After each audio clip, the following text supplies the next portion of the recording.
Hello नमस्कार दोस्तों, welcome to Anu Sharma classes. और हमारी रेगुलर क्लासेस हो रही हैं करंट अफेयर की। इसमें आज के टॉपिक होने वाले हैं Kashmiri issue, Operation Sindoor, ecology in the permanent economy, India e waste crisis, education without employment, India versus USA tariff issue at WTO, World Trade Organization. Start करते हैं। Kashmiri issue and India clear stand. Kashmiri मुद्दा भारत की स्पष्ट रूप। भारत ने कहा, कश्मीर भारत और पाकिस्तान के बीच द्विपक्षीय मुद्दा है। भारत ने किसी तीसरे पक्ष की मध्यस्थता को अस्वीकार किया। यह प्रतिक्रिया अमेरिका की ओर से की गई टिप्पणियों के बाद आई थी। भारत ने शिमला समझौता और लाहौर घोषणा का उल्लेख भी किया। इन समझौतों के अनुसार दोनों देश बातचीत के माध्यम से समस्या सुलझाएंगे। भारत अपनी संप्रभुता और कूटनीतिक स्वतंत्रता की रक्षा करना चाहता है। नेक्स्ट, ऑपरेशन सिंदूर। ऑपरेशन सिंदूर और भारत की एयर डिफेंस प्रणाली। लेख में भारत की आधुनिक वायु रक्षा प्रणाली को समझाया गया। भारत अपनी मिसाइल रोकने की क्षमता मजबूत कर रहा है। S-400 प्रणाली दुश्मन की मिसाइल को पता करके वहीं उन्हें नष्ट कर सकती है। वहीं पर भारत रडार निगरानी प्रणाली का भी उपयोग कर रहा है। IACCS नेटवर्क वास्तविक समय से सैन्य समन्वय में मदद कर रहा है। ध्यान स्वदेशी रक्षा तकनीक पर भी है। अपनी मैन्युफैक्चर इंडिया में भी हो रहे हैं कुछ। पर्यावरण ही स्थायी अर्थव्यवस्था है। Ecology is a permanent economy. संपादकीय ने पर्यावरण और अर्थव्यवस्था के संबंध को समझाया। जलवायु परिवर्तन सीधे आर्थिक विकास को प्रभावित करता है।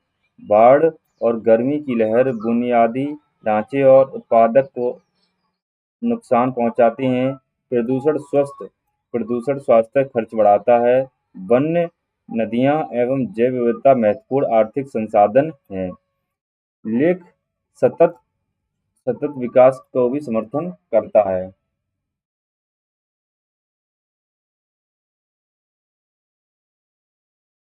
भारत की ई-वेस्ट समस्या। भारत दुनिया का सबसे बड़ा ई-वेस्ट उत्पादक में से एक माना जाता रहा है। स्मार्टफोन और इलेक्ट्रॉनिक्स उपकरणों का भी उपयोग तेजी से बढ़ रहा है। गलत रिसाइक्लिंग पर्यावरण प्रदूषण पैदा करती है। ई-वेस्ट के जहरीले रसायन मिट्टी और पानी को प्रदूषित करते हैं। सरकार ने ई-वेस्ट प्रबंधन नियम 2022 लागू किया। एक्सटेंड एक्सटेंडेड प्रोड्यूसर रेस्पॉन्सिबिलिटी कंपनियों की रिसाइक्लिंग के लिए जिम्मेदार बनाते हैं। शिक्षा शिक्षा है लेकिन रोजगार नहीं। Education but know employment. यह आर्टिकल में लिखा है, शिक्षित युवाओं में बेरोजगारी पर चर्चा की गई। कई छात्रों के पास डिग्री है लेकिन व्यवहारिक कौशल की कमी है। भारत में कौशल अंतराल एक बड़ी समस्या है। उद्योगों को काम के लिए तैयार करना चाहिए, कर्मचारी चाहिए। एंड व्यावसायिक और कौशल आधारित शिक्षा का सुझाव दिया। उद्योग और शिक्षा संस्थानों की साझेदारी आवश्यक है। India USA tariff dispute at WTO. Bharat ने डब्ल्यूटीओ को अमेरिका वस्तुओं पर संभावित जवाबी शुल्क के बारे में सूचित किया। यह मुद्दा व्यापारिक प्रतिबंधों और शुल्क से जुड़ा है, जबकि जबकि शुल्क दूसरे देश के व्यापारिक प्रतिबंधों के जवाब में लगाए जाते हैं। भारत भारत अपने व्यापारिक हितों की रक्षा करना चाहता है। यह मुद्दा अंतर्राष्ट्रीय व्यापार संबंधों के लिए महत्वपूर्ण है। चलिए इससे रिलेटेड क्वेश्चन देखते हैं। भारत कश्मीर मुद्दे को किस रूप में देखा जाता है? Bilateral issue. कौन सा समझौता भारत और पाकिस्तान मुद्दे को द्विपक्षीय रूप से सुलझाएगा? शिमला एग्रीमेंट। S-400 किससे रिलेटेड है? एयर डिफेंस से। IACCS is mainly used for military coordination. IACCS का फुल फॉर्म है integrated air command and control system. Next, पर्यावरण ही स्थायी अर्थव्यवस्था है। Sustainable development. Climate change mainly affected environment and economy and environment. E waste मुख्य रूप से कहाँ से आता है? इलेक्ट्रॉनिक डिवाइस से। इलेक्ट्रॉनिक कचरे के प्रतिबंध के लिए कौन सा नियम लागू किया? 2022। EPR extended producer responsibility. Education article education skill gap. Vocational education help skill development. WTO is related to trade.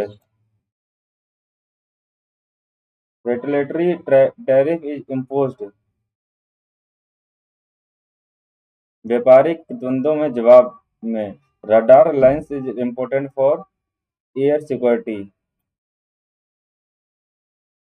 कौन सा अवधारणा अर्थव्यवस्था और पर्यावरण को संतुलन का समर्थन करती है? Sustainable development.